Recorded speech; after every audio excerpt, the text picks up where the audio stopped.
হয়েছে তোমার পায়ে? ও কিছু হয়নি, একটু চোট লেগেছে।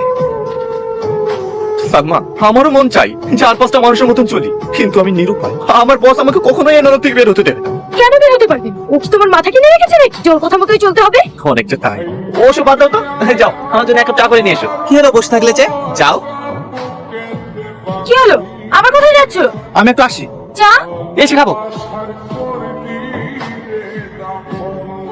মায়া, এই মায়া, কি রে হঠাৎ এই সময়? আজকে খবর দেখেছি? না দেখিনি তো, কেন কি হয়েছে? আরে আজকে সকালবেলায় মল থেকে পালানোর সময় সিসিটিভি ক্যামেরায় তো ফেস দেখা গিয়েছে। পুলিশ তোকে তন্ন তন্ন করে খুঁজছে। তুই একটা কাজ কর, তুই যে কোনো জায়গায় পালিয়ে যা। আমিও তাই চাই।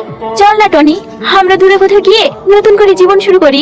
দেখ মায়া, এটা মজা করার সময় না। তোকে আগেও বলেছি, এখনো বলছি, আমি বিবাহিত। আমি আমার স্ত্রীকে আমার জীবনের থেকে বেশি ভালোবাসি। তাই বলছি পাগলামি করিস না। আমি তোকে যেটা বলছি সেটা শোন। আরে আমি তো তোকে আর কি বলছিলাম। দেখ মায়া, এটা আর কি মারার সময় না। তুই তাড়াতাড়ি গা ঢাকা দে।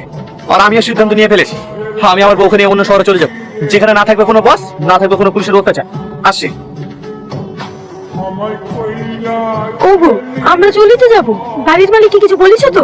ও নিয়ে তোমার টেনশন করতে হবে না। রাত 10টায় ট্রেন, আমি এর মধ্যে ঠিক বলে দেবো। তুমি এখন জামা কাপড়গুলো সব গুছিয়ে নাও। কোথায় যাবো ভাবছো? চেন্নাই।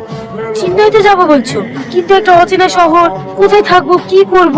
ও নিয়ে তোমাকে ভাবতে হবে না। চেন্নাই আমার একটা বন্ধু থাকে, ওর সাথে থেকে বিল্ডিং এর কাজ করবা, আর দুটো ডাল ভাত খেয়ে হলেও তোমাকে নিয়ে সুখে শান্তিতে বাঁচতে পারবে।